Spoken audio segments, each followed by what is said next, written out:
أعوذ بالله من الشيطان الرجيم. بسم الله الرحمن الرحيم. الحمد لله رب العالمين، والصلاة والسلام على أشرف المرسلين وخاتم النبيين ورحمة الله للعالمين وبعد. Chers téléspectateurs, salam alaikum wa rahmatullahi ta'ala wa barakatuh. Marhaba bikum dans votre émission Avis religieux. Comme toujours, nous avons avec nous le professeur Mohamed Iwaz. Marhaba, docteur. Shukran, barakallah. Allah yassalmak yabarak fik. Professeur, après le Ramadan, les gens commencent à se préparer pour le pèlerinage.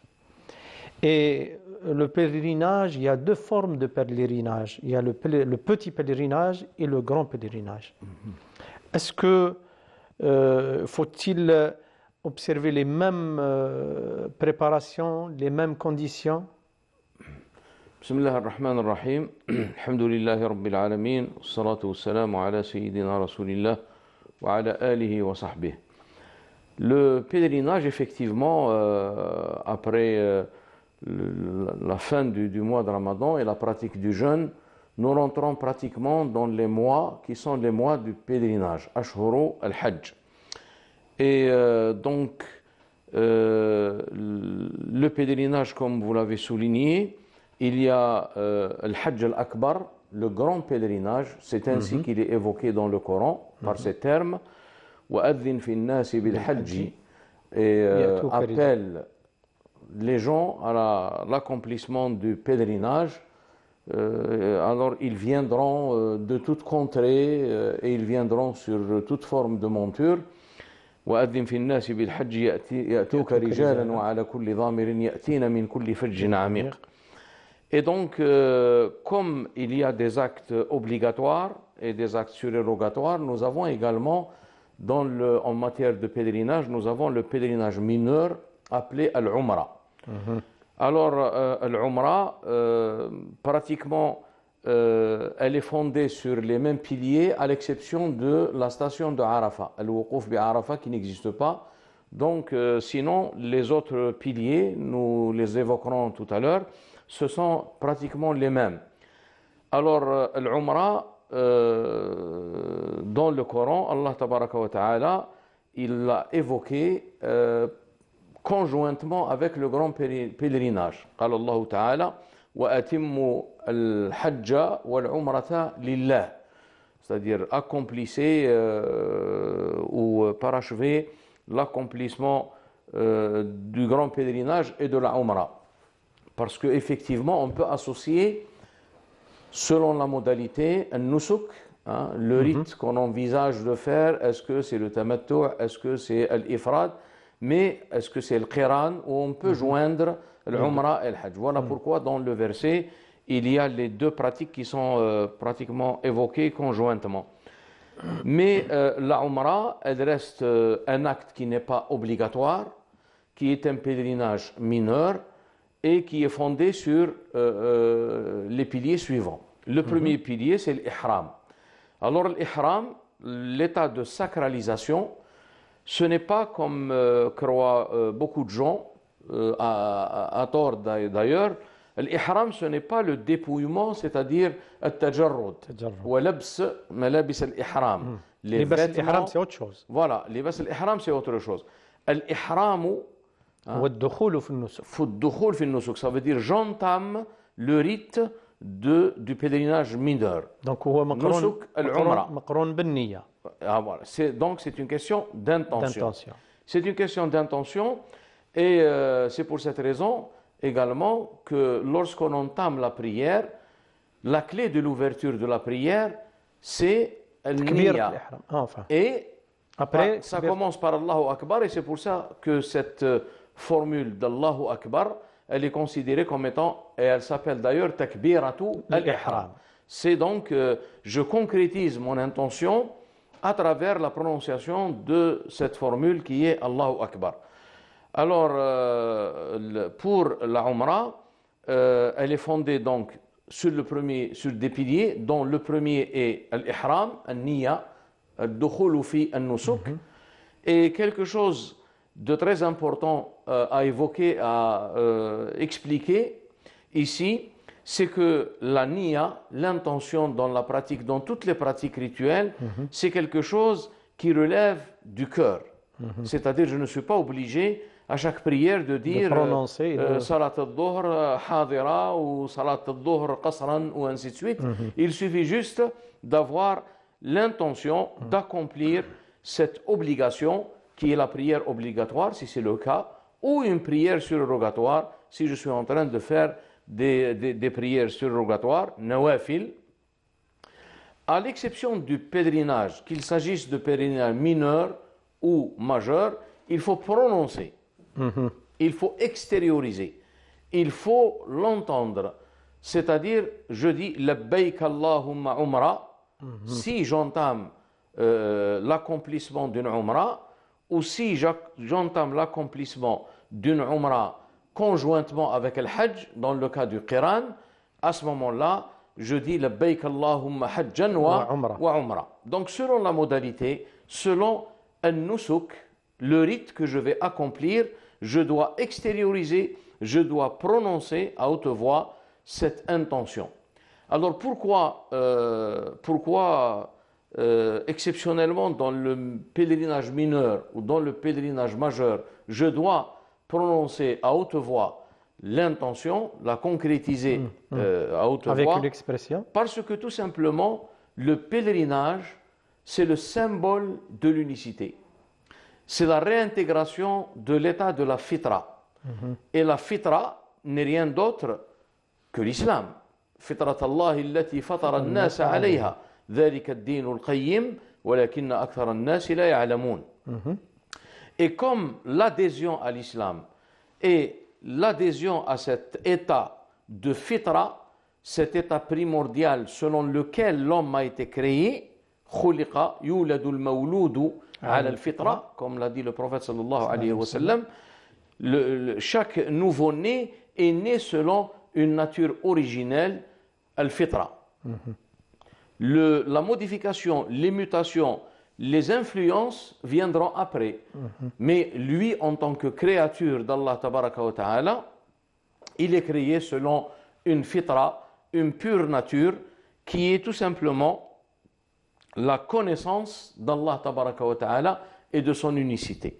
C'est pour cette raison que dans le pèlerinage mineur ou majeur, on doit prononcer cette niya, cette intention, parce que à travers le rite que je vais accomplir, je vais réintégrer cet état de musulman, cet état de pur hanif, qui est celui de Ibrahim alayhi salam. Ma kana Ibrahim yahudiyan wala nasraniyan. Ibrahim n'était ni juif ni chrétien, mais il était hanifan. Hanifan musliman wa ma kana min al-mushrikin. Il n'était pas parmi les polythéistes. Dans un autre verset où on trouve la relation et le rapport direct, explicitement évoqué entre le pèlerinage et l'unicité, al-tawhid, c'est la parole divine, قوله تبارك وتعالى وإذ بوأنا لإبراهيم مكان البيت أن لا تشرك بي شيئا. Donc, tous les rites du pèlerinage sont des rites qu'on accomplit et dont les symboles renvoient à l'adhésion à cet état et la réintégration à cet état de fitra, raison pour laquelle lorsque le pèlerin termine ses rites de pèlerinage, il est rapporté dans la tradition prophétique man hajja falam yarfuth wa lam yafsuq, c'est-à-dire celui qui a accompli le pèlerinage et qui ne commet pas, ne tient pas des propos vulgaires ou blâmables, walam yafsuq, donc il ne commet pas de turpitude. Donc il reviendra comme le jour où sa mère l'a enfanté. Aada kayawma waladathu ummuh. Donc ça veut dire qu'il a réintégré l'état de fitra, l'état de nature originelle, et qui est l'état du tawhid, selon lequel tout être humain a été créé. Nous sommes tous créés avec une connaissance innée, une connaissance de notre Seigneur, Allah tabaraka wa ta'ala, en fonction d'un pacte primordial, mithaq azali. Et dans le Coran, il est évoqué dans le verset وَإِذْ أَخَذَ رَبُّكَ مِنْ بَنِي آدَمَ مِنْ ظُهُورِهِمْ ذُرِّيَّتَهُمْ وَأَشْهَدَهُمْ عَلَى أَنفُسِهِمْ أَلَسْتُ بِرَبِّكُمْ قَالُوا بَلَى. Donc là, c'est quelque chose de prééternel. C'est quelque chose où l'homme n'était pas encore créé, c'est-à-dire dans le monde des esprits. Voilà. Donc voici le lien qui explique donc l'obligation d'extérioriser et de prononcer à haute voix l'intention de la Umrah ou de l'Hajj, du grand pèlerinage. Et dans la prononciation de l'intention, on constate qu'il y a le fait de déterminer la nature ou la forme de ce rite, Oui. et puis il y a ce que vous venez de dire maintenant, la destination de ce que je suis en train d'accomplir. C'est pour qui Oui, je fais cette adoration. ça ne peut être destiné à autre qu'Allah tabaraka wa ta'ala. Et d'ailleurs le verset قُلْ إِنَّ صَلَاتِي وَنُسُكِي dit ma prière et mes rites. قُلْ إِنَّ صَلَاتِي وَنُسُكِي, mon rite. Il s'agit ici bien sûr les rites et le pèlerinage majeur ou mineur en font partie. قُلْ إِنَّ صَلَاتِي وَنُسُكِي وَمَحْيَايَ وَمَمَاتِيَ, ma vie et ma mort. C'est pour Allah tabaraka wa ta'ala parce que nous avons un objectif à atteindre et donc être conscient que notre vie dans ce monde n'est qu'un passage. Et donc la vie véritable, elle est justement au-delà des conditions de cette vie temporelle et contingente.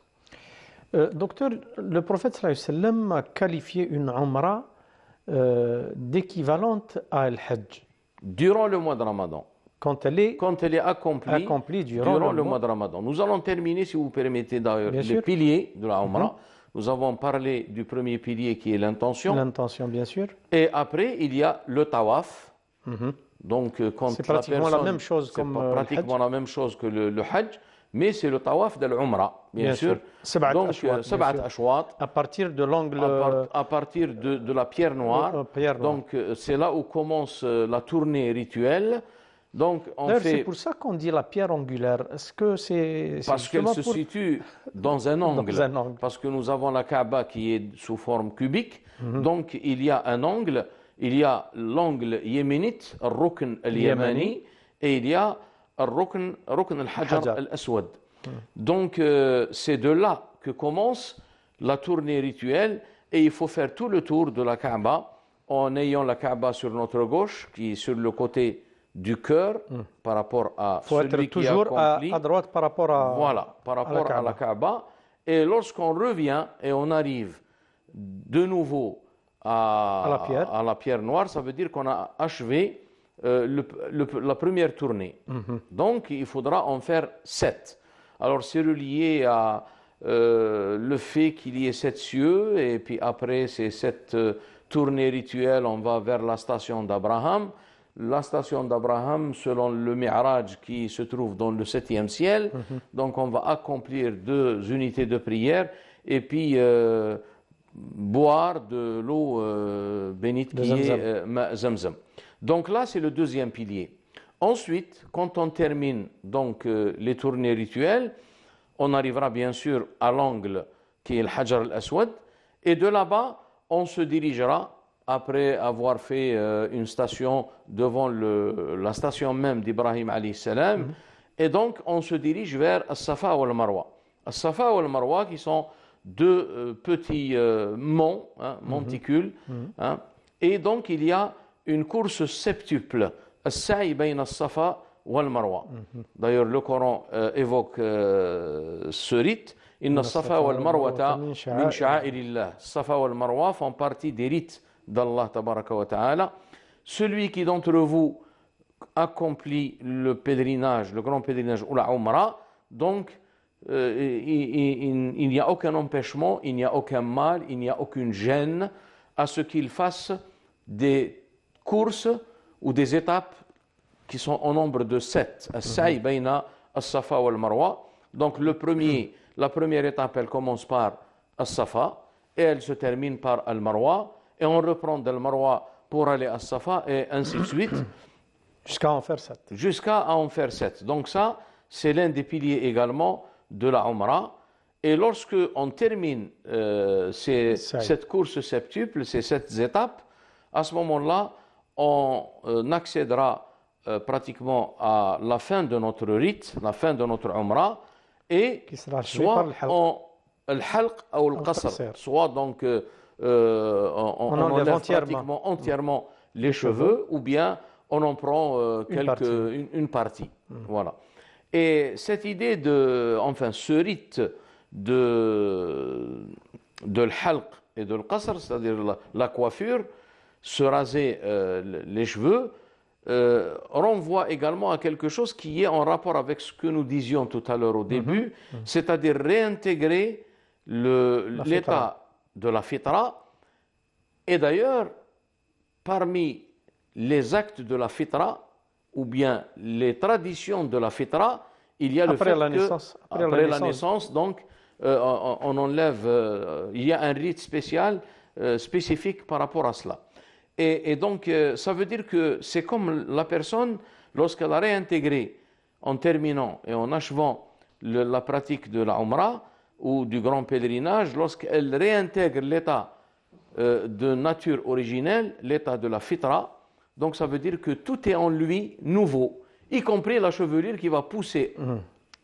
Après, ça veut dire il est avec pratiquement quelque chose de nouveau. Donc voici les 4. C'est une deuxième naissance. Voilà, une deuxième naissance. Voilà, si vous voulez, brièvement, sans entrer bien sûr dans la portée symbolique des rites de la Umrah ou du grand pèlerinage, parce que ça va nous demander beaucoup de temps. Peut-être on y reviendra lorsqu'on traitera du grand pèlerinage. Alors, quelques particularités pour la pratique de la Umrah ou l'accomplissement de la Umrah. D'abord, le prophète sallallahu alayhi wa sallam a évoqué quelques mérites par rapport à la Umrah lorsqu'elle est accomplie durant le mois de Ramadan. Ce qui explique un petit peu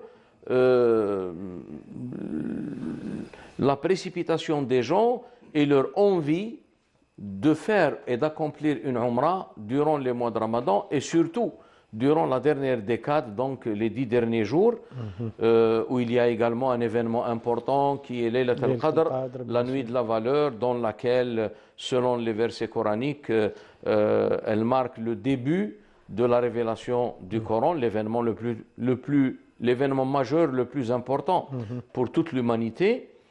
Donc, et là, Nabi sallallahu alayhi wa sallam, dans la tradition, celui qui accomplit une Umrah durant le mois de Ramadan, c'est comme s'il a accompli un grand pèlerinage en compagnie et en présence du prophète sallallahu alayhi wa sallam. Umrah fi Ramadan ta'dilu hajjatan ma'a Nabi sallallahu alayhi wa sallam. Voilà ce qu'on peut dire par rapport à ce mérite durant le mois de Ramadan, l'accomplissement de la Umrah dans cette période. Et également, on peut évoquer également un autre caractère de la Umrah, c'est qu'elle constitue un acte expiatoire. Al-Jumu'a ila al-Jumu'a, Al-Hajj ila al-Hajj, et la Umrah d'une Umrah à une autre. Donc, c'est que les péchés que la personne peut accomplir ou peut commettre durant ces deux périodes, à ce moment-là, c'est considéré comme une expiation.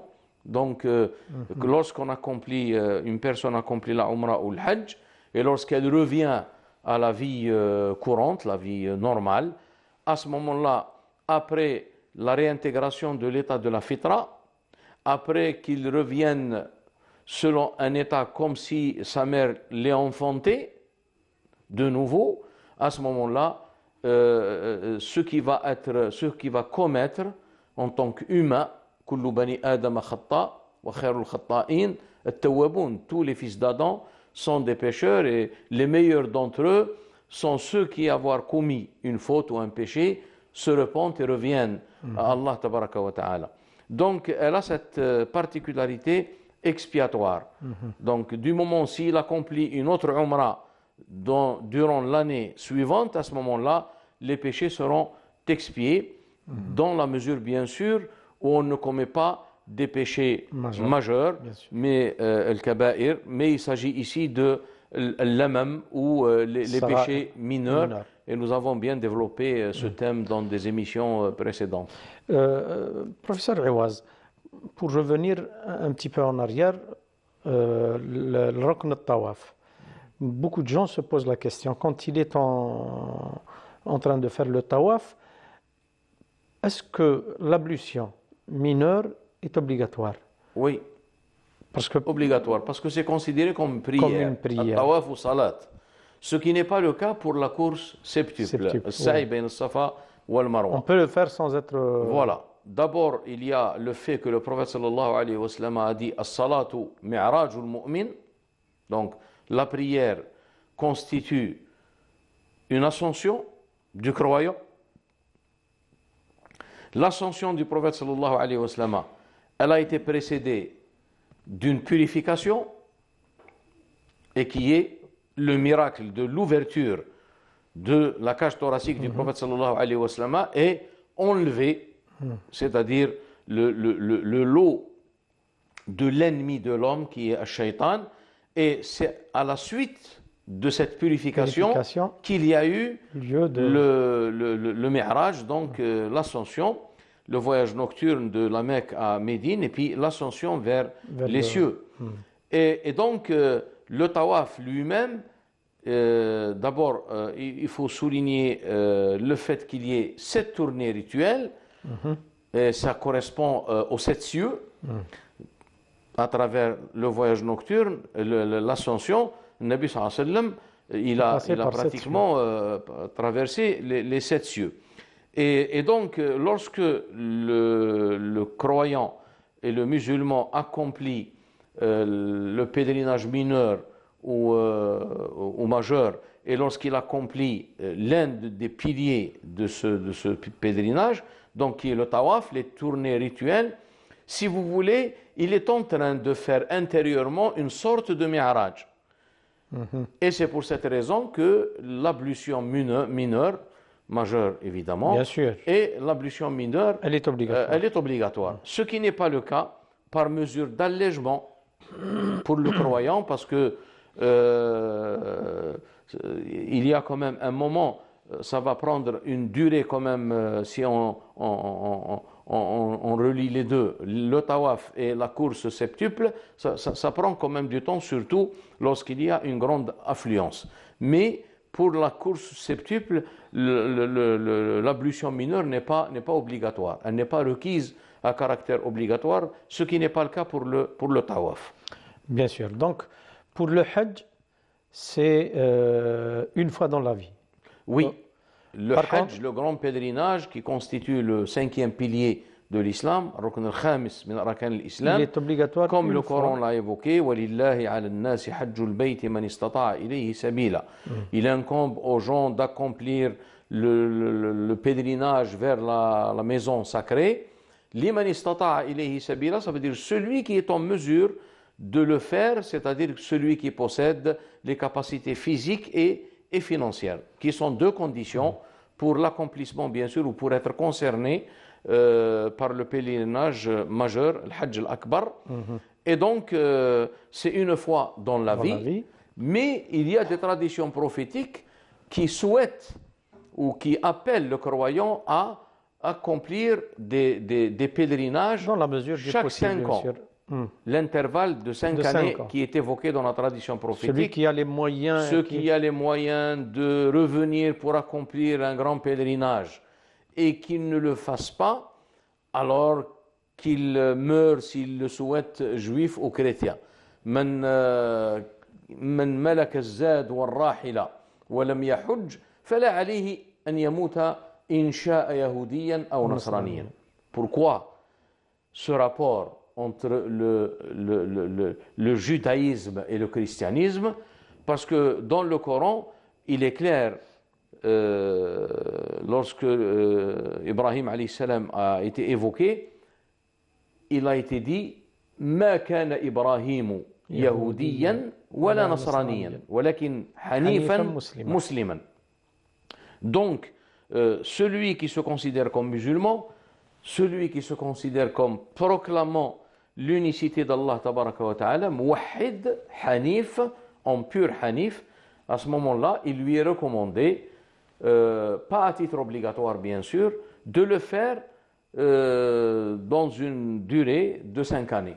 S'il n'a pas les possibilités, bien sûr, il n'est plus concerné. Et même s'il le fait, ce n'est pas à caractère obligatoire. Hein? J'ai cité le caractère obligatoire de l'Hajj pour arriver au jugement, le hukm al-shar'i de la Umrah. C'est une sunna. C'est une sunna, exactement. Donc, c'est un elle acte, n'est pas obligatoire. Elle n'est pas obligatoire. Oui. Donc, est-ce qu'elle est demandée ou il est préférable de la faire une fois dans la vie comme le Hajj, ou bien quand on a les moyens et la possibilité aussi, on en fait au maximum? Vous savez, la loi islamique, elle est fondée sur un principe fondamental. وَمَا جَعَلَ عَلَيْكُمْ فِي الدِّينِ مِنْ حَرَجٍ. Il ne vous a établi en matière de religion aucune gêne, aucune difficulté, aucune contrainte. Vous savez, parce que le Hajj, ce n'est pas... Il y a d'abord une pénibilité physique, psychologique, parce qu'on quitte sa famille et on s'éloigne, donc on voyage pratiquement pour arriver. Et il y a des époques révolues où les gens allaient même à pied ou sur des montures, où ça nécessitait pratiquement presque la moitié d'une année ou même voire plus pour arriver. Donc ce n'est pas obligatoire et celui qui souhaite le faire plusieurs fois dans l'année ou bien chaque année, il a le droit bien sûr parce que c'est ouvert, il n'y a pas de restriction dans ce domaine. Maintenant, celui qui n'a pas les possibilités, qui n'a pas les moyens physiques et financiers, à ce moment-là, il se contente d'une fois et cela lui suffit. Et la même chose également pour le grand pèlerinage. Et puis il y a aussi la possibilité d'en faire plusieurs Umrah dans un même voyage. Exactement. C'est permis et c'est possible. C'est permis parce que il y a d'abord pour la Umrah, il y a pratiquement des limites, le mawaqit. Il y a des limites, je dirais, géographiques à respecter en fonction de la provenance de la personne. Est-ce qu'elle vient de l'Irak? Est-ce qu'elle vient d'un autre endroit, du Maghreb ou de l'Égypte? Donc à ce moment-là, du Yémen. Donc pour chaque provenance, il y a une limite à respecter, c'est-à-dire il y a un lieu bien déterminé pour faire le ihram, c'est-à-dire pour exprimer l'intention, le miqat al-makani. Donc c'est la limite géographique indiquée rituellement par le prophète sallallahu alayhi wa sallam. C'est lui qui a indiqué et déterminé ces endroits. Donc une fois qu'il arrive à cette limite, il faut qu'il formule l'intention à voix haute en disant labbayk Allahumma umra ou bien labbayk Allahumma hajja ou bien labbayk Allahumma umra hajja wa umra, ainsi de suite, en fonction de la modalité qu'il choisit. Mais une fois qu'il a terminé sa umra à la Mecque, ou bien il a terminé son pèlerinage à la Mecque, parce que nous insistons sur le fait que les rites du pèlerinage ou de la umra sont limités pratiquement à la Mecque. Il n'y a pas un autre rite qui est dans un autre endroit. Donc à ce moment-là, il revient, il sort de son état de sacralisation, l'ihram ou tajarrud, il a terminé pratiquement tous les piliers de la umra ou du hajj. À ce moment-là, il y a une limite qui est une mosquée. Géographiquement, elle n'est pas loin de peut-être 6 km ou moins. Donc, Masjid Sayyida Aïcha, la mosquée de l'épouse du prophète sallallahu alayhi wa sallam, Sayyida Aïcha. Et donc, Masjid al-Tan'im, on l'appelle Masjid al-Tan'im, connu de ce nom. Et donc, la personne, elle sort de la Mecque, c'est-à-dire géographiquement, elle se retire de l'enceinte du haram pour refaire une deuxième umrah, s'il le souhaite, avec les mêmes conditions que nous avions évoquées au départ. L'intention, puis l'intention, et puis il redescend à la Mecque pour accomplir le tawaf, tawaf, avec le sa'i. l'ablution, ainsi de suite, et ensuite la course septuple, sa'i bayn al-safa wal marwa, et après, soit il se rase pratiquement les cheveux, ou bien il prend une partie de sa chevelure, et son rite pratiquement est considéré comme parachevé et terminé. Justement, docteur, il faut que les gens sachent que l'Umrah ne prend pas beaucoup de temps, Oui, contrairement à Al-Hajj. contrairement à l'Hajj, parce que le Hajj, nous avons également le miqat zamani, et nous avons également les différents rites qui À nécessitent savoir une durée. l'Waqfat Arafat. Et parce qu'on est obligé d'observer le fondement ou le pilier fondamental du grand pèlerinage qui est la station de Arafat. Arafat. Donc, On est obligé donc rentre de rester. On donc- est obligé d'attendre jusqu'au 8e jour jour de de Dhul Hijjah. Dhul-Hijjah. Et c'est Yom Tarwiyah. Voilà. Et durant ce jour, donc, la personne, soit elle vient de l'extérieur, ou bien elle est à la Mecque, elle est déjà arrivée pendant des jours qu'elle est à la Mecque, donc elle a accompli la Umrah. L'Umrah, bien sûr, pour le Donc pour le Mutamatti'. mutamatti', et ensuite elle mène une vie normale comme tous les habitants de la Mecque, mais lorsque le 8e jour de Dhul Hijjah, qui est Yom Tarwiyah, le jour de la désaltération, à ce moment-là, il reformule l'intention à haute voix pour accomplir cette fois-ci le grand pèlerinage. Il remet le libas Il l'ihram. remet les bas l'ihram et il va observer pratiquement quelques rites, notamment selon la sunna du prophète sallallahu alayhi wa sallam, c'est après avoir formulé l'intention à haute voix, donc de l'hôtel où il se trouve, ou bien quelqu'un qui habite à la Mecque, donc du lieu de son habitation, de son domicile, et il se dirige vers Mina, donc où il y a des prières à accomplir, et passer la nuit à Mina. On est au 8e jour de Dhul Hijjah, et le lendemain, le 9e jour de Dhul Hijjah, c'est le jour du grand pèlerinage, Yawmul Hajj al-Akbar, qui est la station de Arafat, et donc il se dirige vers Arafat pour accomplir ce rite fondamental qui est le rite principal du grand pèlerinage. Et d'ailleurs, le prophète sallallahu alayhi wa sallam a évoqué cette particularité de ce pilier, et celui qui ne fait pas la station de Arafat, son pèlerinage est nul, et il faut qu'il le refasse l'année suivante. Et le Nabi sallallahu alayhi wa sallam a dit à ce sujet, Al-Hajju Arafat. Le grand pèlerinage, c'est le fait de s'arrêter, c'est la station du mont de Arafat, où il y a le mont de la miséricorde, Jabal al-Rahma, où le prophète sallallahu alayhi wa sallam s'est positionné ce jour-là, et il a dit que tout Arafat est un lieu de station où les gens peuvent pratiquement, de là où ils se trouvent, dans leur tente, dans leur lieu de campement, donc ils peuvent faire ce pilier. Donc c'est le pilier fondamental, comme c'est une façon, d'un point de vue linguistique, d'exprimer cette spécificité, comme le prophète sallallahu alayhi wa sallam a dit, par exemple, An-nadamu tawba, le regret est considéré comme une forme de repentir. C'est en faisant allusion au pilier le plus important du repentir, qui est le pilier intérieur, qui revient pratiquement à ce qui relève des actes et des états du cœur. Justement, j'ai voulu attirer l'attention de nos téléspectateurs pour leur dire que l'accomplissement de la Umrah ne prend pas beaucoup de temps. Oui. Ça ne prend peut-être qu'une journée, ou même bien pas. moins, une demi-journée. Ça, c'est quelques heures. Même pas. C'est-à-dire accomplir la Umrah, c'est pratiquement... Si on compte à partir du moment où la personne prononce l'intention, et donc il entame le rite, le temps, je parle des gens qui sont à la Mecque, ça ne prend pas plus de 45 minutes maximum. Maintenant, les gens qui sont venus de l'extérieur, des pays qui sont en dehors du royaume d'Arabie, à ce moment-là, ils leur font un temps pour... ils ont déjà prononcé la niya en arrivant aux limites géographiques dont on parlait tout à l'heure, Et à ce moment-là, ils ont un peu de temps pour arriver jusqu'à la Mecque. Ils vont se diriger, il n'y a pas de mal de se diriger d'abord à l'hôtel ou lieu de séjour pour déposer pratiquement les bagages, ainsi de suite. Et ensuite, faire les ablutions.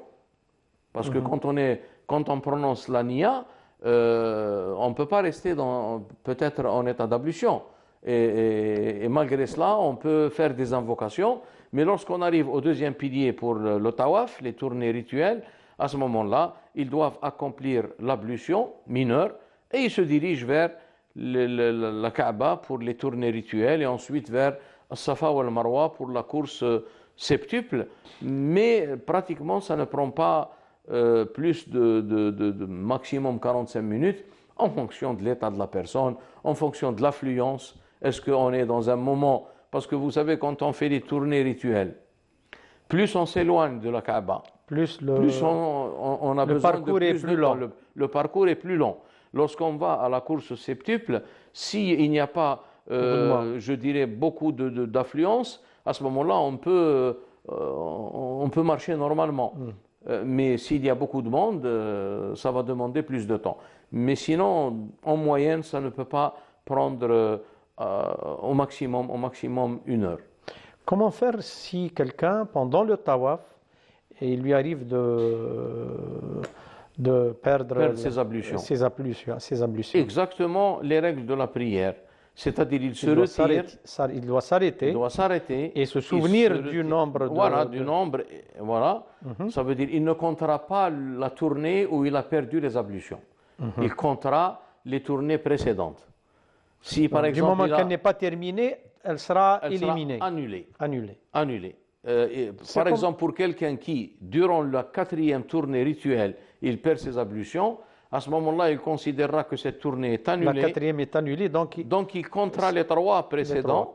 Et à ce moment-là, il se retire pour faire ses ablutions. Et il revient de nouveau vers la pierre noire, Hajar al-Aswad, pour continuer pratiquement les tournées qui lui restent. D'accord.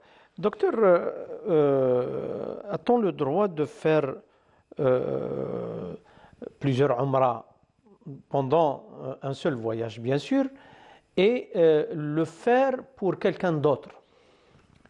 Il n'y a pas d'interdiction à ce sujet. Il n'y a pas d'interdiction. Si quelqu'un, par exemple, veut accomplir une umrah, si par exemple la personne pour qui il veut accomplir ou dans l'intention de la faire pour telle ou telle personne, à ce moment-là, il n'y a pas d'interdiction, il peut le faire. Mais on constate des fois des gens qui, je ne sais pas combien de umrah ils accomplissent durant un seul voyage. Et moi, j'ai vécu cela. Il y a une personne qui a fait 7 ou 8 umrah. Bon, ce n'est pas conforme, bien sûr, à l'esprit du rite lui-même, à un tel point qu'on l'a ramené à l'hôtel parce qu'il a perdu connaissance, le pauvre. Ouais. Mais il en a fait trop. Voilà, il en a fait trop. Donc, l'essentiel, c'est la sincérité, l'ikhlas, l'accomplir pour soi-même d'abord, avant d'en faire pour d'autres. À la rigueur, une personne qui veut faire ça pour son père qui est décédé, pour sa mère, il peut le faire. Qui est malade, qui ne peut pas venir à la Mecque. Voilà, il peut le faire, mais ce n'est pas une obligation. Bien sûr. Ce n'est pas une obligation. Et non plus, il n'y a pas d'interdiction. Voilà. Sauf que pour le grand pèlerinage, ça veut dire pour celui qui veut accomplir le pèlerinage à l'intention d'une autre personne, père ou mère, à ce moment-là, il y a des conditions selon l'école malikite. C'est que la personne d'abord, elle doit laisser un testament, wasiya, en disant je souhaite que un tel fasse le pèlerinage à mon intention. Et selon la même école, il faudra qu'il ait laissé également les moyens financiers pour l'accomplissement de ce pèlerinage. Voilà. Donc, si ce n'est pas le cas, ça reste toujours possible, ça reste toujours autorisé, mais si par exemple un fils, lui, il prend tout en charge, il y a juste l'aspect physique. Donc, l'aspect financier, lui, il s'en charge pour son père ou pour sa maman, il peut le faire. À une seule condition, que lui-même, il ait déjà accompli le pèlerinage en tant qu'obligation et en tant que pilier de l'islam par rapport à lui-même. Et c'est de là que vient l'expression qu'on connaît à travers nos parents, المؤمن يحج على نفسه يحج في نفسه. Certains se demandent pourquoi cette expression. المؤمن يحج في نفسه, ça vient de ce jugement juridique. Parce qu'on ne peut pas s'occuper d'accomplir un rite pour autrui alors que nous-mêmes, puisqu'on a les moyens, puisqu'on va y aller. Alors, la condition nécessaire, c'est qu'on le fasse d'abord pour soi. Pour soi, bien sûr. Et sûr. Après, on l'accomplit pour les gens selon des conditions qui sont détaillées et avec des divergences, bien sûr, entre les écoles juridiques, les 4 écoles juridiques connues dans l'islam. Docteur, pour ces lieux saints, on a l'occasion de visiter plusieurs endroits, plusieurs sites historiques qui ont marqué l'histoire de l'islam. Oui. À commencer bien sûr par Ziyarat al-Masjid al-Nabawi. Exactement. Et puis, au sein de la Mecque, au sein de l'Haram, le Mekki, il y a aussi d'autres sites historiques qu'on a la possibilité de voir et de visiter. Est-ce que c'est quelque chose Tout cela ne rentre pas dans le rituel du pèlerinage mineur ou majeur, mais quelque chose, vous savez, est-ce que c'est recommandé? Est-ce que c'est bien de le faire? Ce n'est pas recommandé ni à titre obligatoire ni à titre surérogatoire, mais vous savez, il y a des gens qui peut-être l'occasion se présente pour eux de faire le pèlerinage et aller voir les lieux saints de l'islam, donc une fois dans sa vie. Donc il y a quand même des événements qui ont eu lieu, il y a des lieux où il y a des événements qui se sont déroulés, par exemple Jabal Uhud à Médine, le Masjid al-Nabawi, Ghar Hira, il y a des gens qui se déplacent pour voilà. Donc ça, ce n'est ni à caractère surérogatoire, ni à caractère obligatoire. Mais on ne peut pas empêcher quelqu'un... Mais comme expérience, docteur, moi personnellement, j'ai été très fasciné par oui. Quand je suis arrivé à Ghar Hira, c'était vraiment extraordinaire. Bien sûr. Donc il ne faut pas rater l'occasion pour faire ces visites. Vous savez, il y a certaines choses qui nous relient à ces lieux saints. Il y a un rapport très fort. Et donc, il y a des gens qui peut-être n'imaginent pas ou considèrent comme inconcevable d'arriver dans ces lieux et ne pas aller voir, par exemple, le lieu de la révélation. Vous savez, Cheikh Aboul Hassan Nadawi, qui est l'un des savants de l'Inde, savant musulman de l'Inde, un éminent savant, connu d'ailleurs, il a composé un ouvrage sur Sira al-Nabawiya et l'introduction de cet ouvrage, il l'avait rédigé dans Ghar Hira. Vous savez, donc, lorsque quelqu'un écrit, il compose sur la vie du prophète sallallahu alayhi wa sallam. C'est quelque chose de très fort. C'est-à-dire, lorsqu'on est là-bas et qu'on sait pertinemment que le prophète sallallahu alayhi wa sallam, c'est dans ce lieu qu'il faisait ses retraites. C'est dans ce lieu qu'il a reçu la révélation. Je suis persuadé que l'écriture et l'état dans lequel on est, et par respect également, et par vénération au prophète sallallahu alayhi wa sallam, parce que c'est quelque chose qui se rapporte à sa vie et à pratiquement sa sira.